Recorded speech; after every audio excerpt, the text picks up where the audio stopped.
Max hospital Dwarka के डॉक्टरों ने 2 वर्षीय बच्ची को दी नई जिंदगी, लौटाई सुनने और बोलने की क्षमता।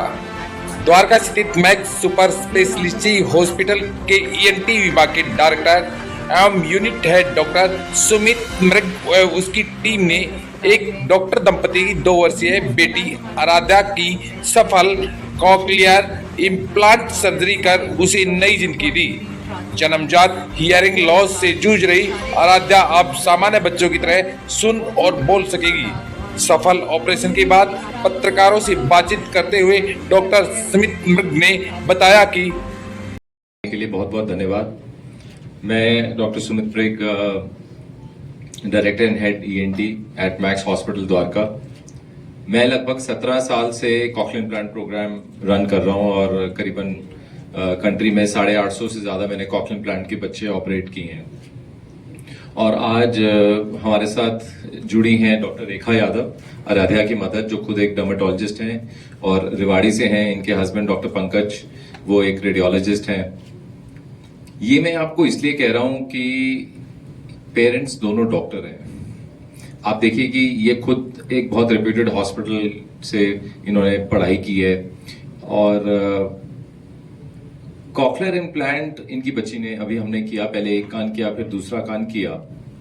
अब आज भी देखो हिंदुस्तान में 80% डिलीवरीज जो हैं वो रूरल एरियाज में होती हैं, घर में होती हैं, कुछ लोगों की हॉस्पिटल्स में भी होती हैं।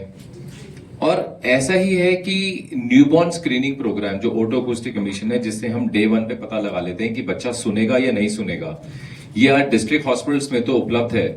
पर आप देखिए दोनों पेरेंट्स डॉक्टर्स हैं, फिर भी आराध्या का ओटो अकूस्टिक एमिशन नहीं हुआ रेवाड़ी में।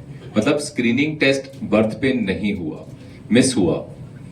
और ऐसा ही हम अक्सर देखते हैं कि अवेयरनेस नहीं है इस चीज को लेके कि बच्चा क्या सुन पाएगा कि नहीं सुन पाएगा। क्योंकि बच्चा जब पैदा होता है तो पहले 40 दिन तो सोता ही रहता है। पेरेंट्स घर में होते हैं, ग्रैंड पेरेंट्स होते हैं, इनको तब रियलाइज होता है जब बच्चे की स्पीच डेवलप नहीं होती और बच्चा बोलता नहीं है। तो उनको लगता है ये बच्चा बोल क्यों नहीं रहा, और ये बच्चा इसलिए नहीं बोलता क्योंकि वो बच्चा सुनता नहीं है।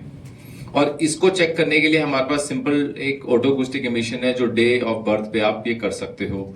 और उसके बाद अगर वो फेल होता है और दोबारा फेल होता है तो उसमें हम एक ब्रेन स्टेम इवोक्ड रिस्पॉन्स ऑटोमेट्री यानी कि पैरा टेस्ट कर लेते हैं। इंडिया में अब हम 9 महीने से ये कॉक्लियर इम्प्लांट सर्जरी कर रहे हैं।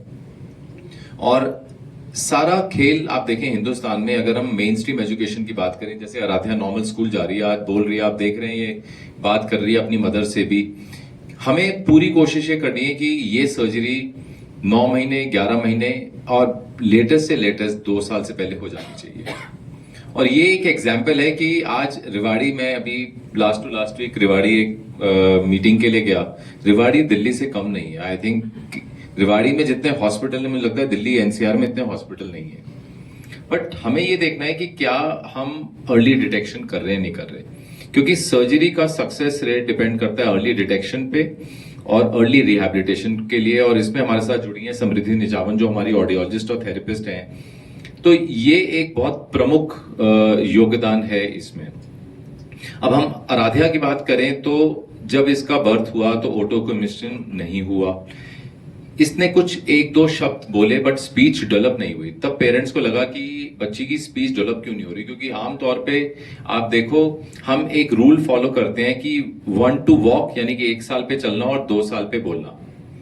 और ये जब माइलस्टोन्स डिले होते हैं तो फिर आप डॉक्टर्स के पास जाते हैं। तो इन्होंने जब टेस्ट कराया तो उसमें आराध्या का राइट ईयर में लगभग 80% से 85%, 90% तक हेयरिंग लॉस था और लेफ्ट ईयर में करीबन 60-70% हेयरिंग लॉस था।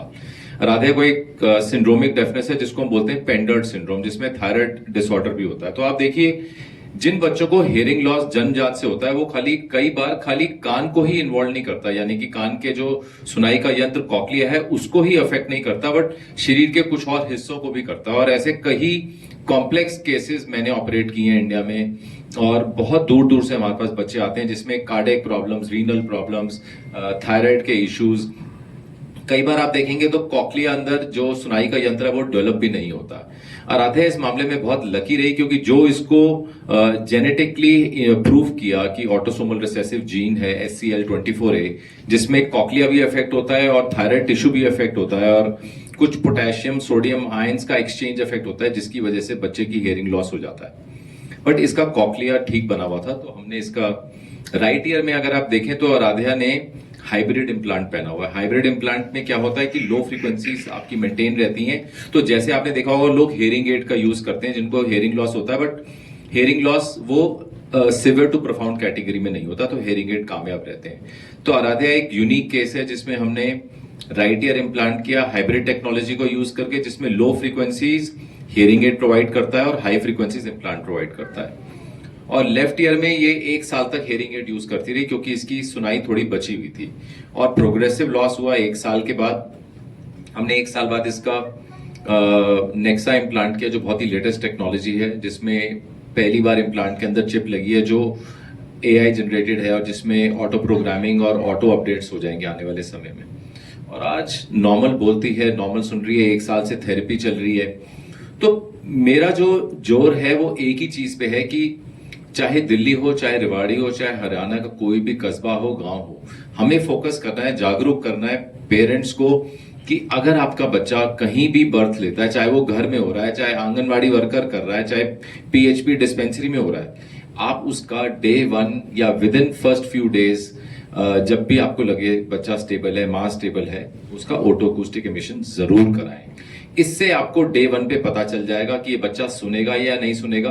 और बाई चांस अगर ऑटो अकूस्टिक एमिशन फेल होता है तो आगे टेस्ट करके और CT MRI करके अर्ली स्टेज पे रिहैबिलिटेशन की जा सकती है। और ऐसे बच्चे जनरली नॉर्मल स्कूल जाते हैं। हमारे इतने बच्चे हैं जो क्लास में फर्स्ट आ रहे हैं। अभी एक बच्ची जिसका हमने कॉकलिया इम्प्लांट किया वो IIM बेंगलोर में उसका एडमिशन हुआ है। She has got admitted. तो ऐसा नहीं है कि ये बच्चे किसी और बच्चों से कम रहते हैं। स्पोर्ट्स में, स्विमिंग में, मेडिकल में, इंजीनियरिंग में, IIM में, तो ये बच्चे बिल्कुल नॉर्मल रहते हैं। बस हमें चाहिए कि हम अर्ली डिटेक्ट करें, अर्ली ऑपरेट करें और अर्ली रिहैबिलिटेट करें।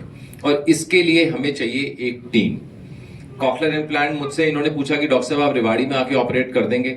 मैंने कहा सबसे इंपॉर्टेंट पार्ट है स्टेरिलिटी, क्योंकि कोई भी शरीर में जब आप बाहर से इम्प्लांट डालते हैं तो उसमें स्टेरिलिटी का बहुत बड़ा योगदान होता है। और ऐसा ही प्रोग्राम हम मैक्स द्वारका में रन करते हैं, जिसमें आप ये मानेंगे पिछले 10 साल तो मुझे मैक्स हेल्थ केयर में हो गए, मैक्स साकेत में भी मैं हेड हूं वहां पे। वी हैव 0% इन्फेक्शन रेट, क्योंकि आप एक इम्प्लांट डाल रहे हैं तो शरीर में आप कुछ डाल रहे हैं, उसमें अगर इन्फेक्शन हो गया तो आपको वो एक्सप्लांट ही करना पड़ेगा। इसलिए स्टेरिलिटी का, इंफ्रास्ट्रक्चर का बहुत बड़ा रोल है। और इसमें हमारे साथ जो हमने सिस्टम यहाँ क्रिएट किया है मैक्स हॉस्पिटल में, खाली इसी बच्चे के लिए ही नहीं, मैं ट्रस्ट फाउंडेशन भी रन करता हूँ जिसमें गरीब बच्चों को हम मुफ्त इलाज भी करते हैं। ऐसा नहीं है कि उसमें हॉस्पिटल पीछे रहता है। आप देखिए लोग अक्सर कॉर्पोरेट्स को बोलते हैं कि कॉर्पोरेट सिर्फ मनी मेकिंग एरिया है, ऐसा नहीं है।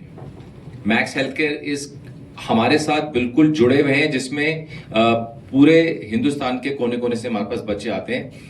अगर किसी बच्चे की उम्र 3 साल से कम है और फैमिली इनकम उनकी 7 लाख रुपए से कम है तो हम उनको फ्री इम्प्लांट डिवाइस प्रोवाइड करते हैं और सर्जरी का खर्चा, ऑडियोलॉजी, रिहैबिलिटेशन का खर्चा, टेस्ट का खर्चा सब कुछ 50% चार्ज किया जाता है। और ये सर्जरी भी बच्चों की मैक्स में ही होती है द्वारका में। ऐसा नहीं है कि उनको हम कहीं और करते हैं या उसमें कुछ क्वालिटी में डाउन किया जाता है या उनको कम ध्यान रखा जाता है। और उनकी थेरेपी भी सेंटर पे समृद्धि देखती है, जिसमें बहुत सारे बच्चे हैं।